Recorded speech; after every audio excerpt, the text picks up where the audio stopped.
A lot of people ask me, what is contextual intelligence and how does it work? Well, contextual intelligence is based on my new book, Contextual Intelligence, Smart Leadership in a Constantly Changing World.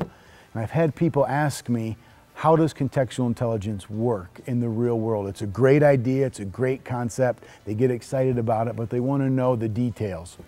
Well, let me just start by saying, in order to implement contextual intelligence in your life, which is a way to discern what's going on around you in real time. It's a way to be responsive and adaptive to unexpected, unanticipated, unforeseen change that is constantly going on around us.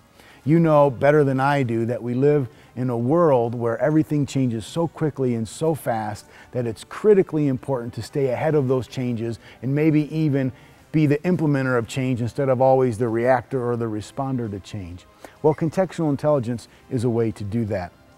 One of the things that's so important about contextual intelligence is being able to understand the world we live in. And when you change an environment or change a situation, being able to adapt to that situation in real time. This is what contextually intelligent people do. The thing that's critical is we've identified 12 specific behaviors that contextually intelligent people demonstrate. We've also identified a 3D thinking framework which identifies how people leverage the past, present, and future, or what we call hindsight, insight, and foresight, and how important it is that all three of those things work together simultaneously. But before we talk about those specific behaviors in the 3D thinking model, in order to truly implement contextual intelligence, it requires a reframing or a recalibrating of how we think. In particular, there are three aspects of contextual intelligence that need to be integrated into your thinking, into your behavior, before we can even begin to talk about the behaviors and the 3D thinking model.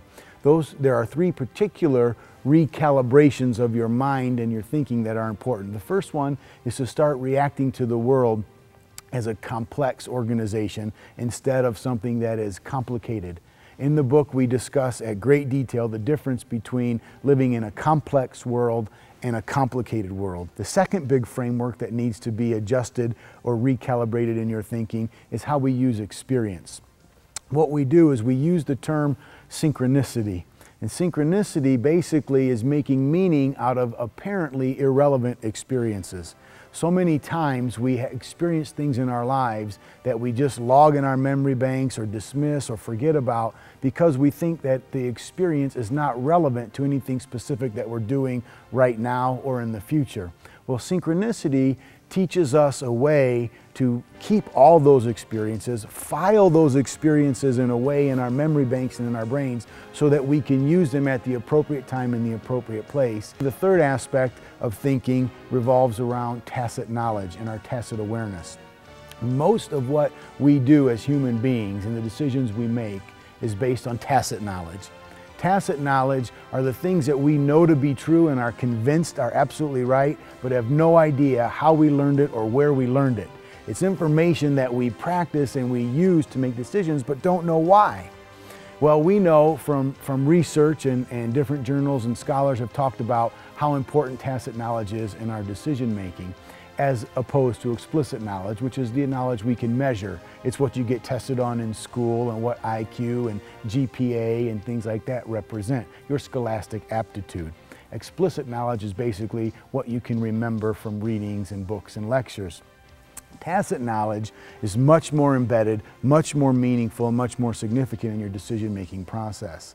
So what we talk about in the book, before we even introduce the 12 behaviors or the 3D thinking model, is those three dimensions, or those three ways to think about the world in a non-Newtonian reality, how to leverage and apply synchronicity, and how to begin to become aware of your tacit moments in life so that you can use synchronicity to its full potential.